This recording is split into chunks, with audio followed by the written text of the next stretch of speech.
मेरा जीवन सुंदर सफल सलाना,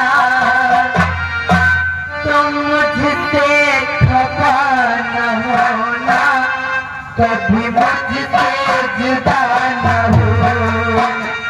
तुम मुझसे खफा न होना, कभी मुझसे जुदा न हो।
अरे कितनी देर से है यहाँ पे?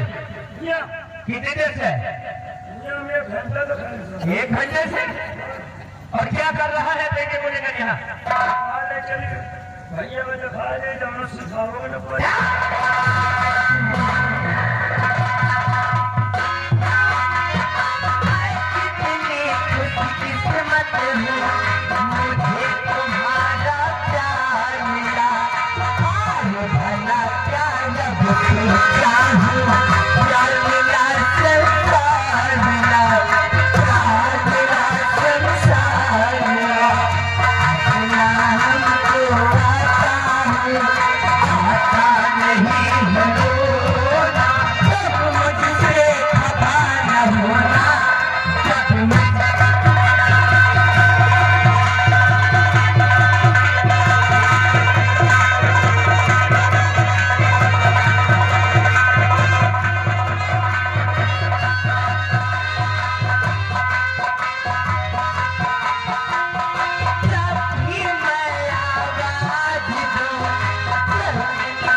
मुझसे जुदा